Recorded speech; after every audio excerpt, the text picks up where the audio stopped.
Hey everybody, it's Mick Lebinskas from Climate Salad here, and we're here with Sian from Cicada Innovations, and she's going to tell us about an amazing new initiative, the New and Sustainable Materials Challenge. So great to chat to you, Sian.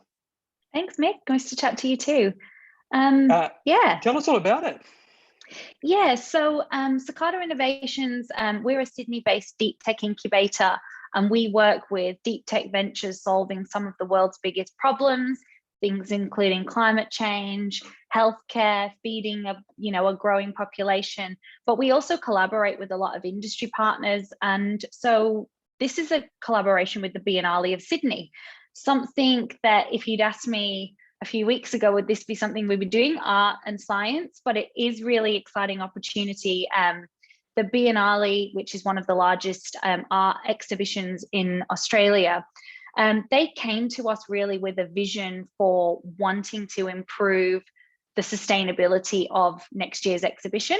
Their theme is Rivers, which is Latin for rivers, and they want to explore the relationship with community and the environment and water, but they felt that they couldn't have that conversation honestly if they didn't have a look at their own practices and be more sustainable. And so we're working with them in the hope that we're going to uncover some incredible innovators working on sustainable materials, products, new solutions that they can add to what I would call the exhibition supply chain.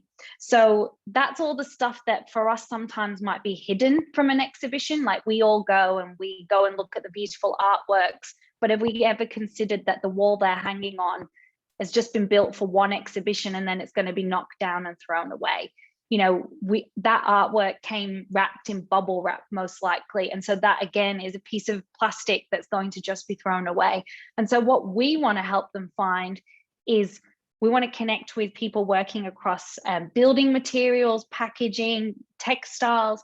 We want to find new ways of building exhibitions, and so that's why we're super excited about this challenge.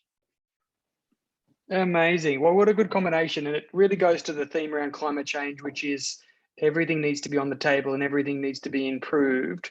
And I think it's a great, what we've got here is a great combination of innovations, art and climate tech. So that's really exciting. What are there any examples of the kinds of companies, you mentioned some of the materials, but is there any early companies you've seen, or there's companies you know that's come through Cicada that you think might be great case studies and showcases for this program?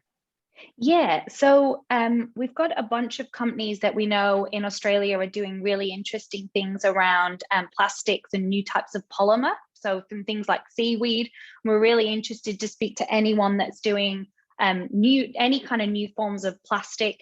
And one of the big challenges that I never really thought about, but Jose, who's the artistic director, mentioned is cable ties. Like they use hundreds of thousands of them when building exhibitions. And so if we were able to find somebody that could create a new form of cable tie, that would be an incredible kind of outcome for this. Paper, paints, textiles. We've got a company called Zefco in Cicada that is using, they've basically taken out all the yucky ways of all the manufacturing part of producing that material and made it a clean production process. And it's a beautiful lightweight material that could be hung as curtains, for instance. I'm not the creative person, so I'm not quite sure how they're going to use them. But, we're also looking for out of the box solutions, things that are just new and innovative and potentially thought provoking that might make the public and people coming to the exhibition just think differently about their own behaviors, about the way that they work and live. So it's quite a broad brief, but that's what kind of makes it really exciting too. Amazing.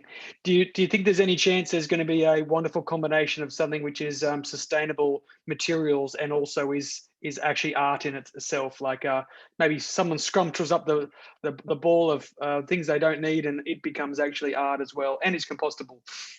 I definitely think that's interesting. In fact, one of the an artist that the Biennale is working with, a Dutch artist, she is actually found a way to make grass wheat weave into these beautiful textile patterns.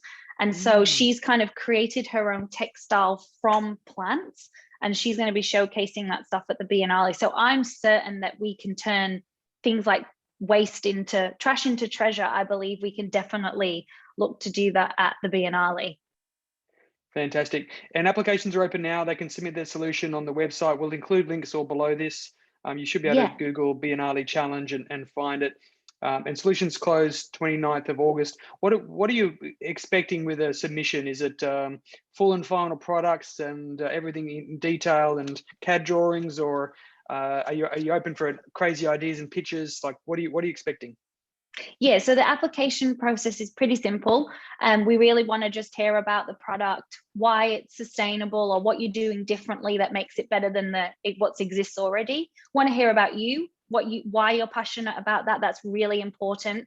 We want to. You can tell us at what stage of development you're at. We are keeping this open to everything. So you could be in full production and you could already be applying your product to an adjacent sector, and this could be an interesting move into the art sector. Or you could have something that's pretty brand new, and this could be a great prototyping environment for you. So again, we're quite open. The application should take you 10-15 minutes. You can upload videos or CAD drawings or sort of specifications, but really we're going to whittle down the applications to a shortlisted group, and then we're going to, COVID permitting, try and meet with as many people as we possibly can. And then the Biennale team the production team will decide who are the organizations that they want to go forward with. Fantastic. Okay. Well, amazing initiative. Thank you so much for sharing, and more fantastic work out of Cicada. So great to be sharing that with the Climate Salad team today. And just lastly, I'm completely making this up. It's the first time I've ever done it, but what's your favorite salad? Oh, that is a really good question. Yeah, I didn't give you any preparation for that too. This is an alpha test. This it's going to make me sad. I like radicchio, fennel, and orange salad, like a bit of an Italiano salad. That's my favorite salad. Not a ridiculous salad, but a radicchio, which is like kind of a radish, right? A cute little flavored radish. So it's excellent. like bitter. Oh, nice. Yeah. Okay. Well, enjoy your weekend, enjoying that wonderful salad, and thank you so much for sharing, Sian. And we'll send everybody your way. Thanks, Mick.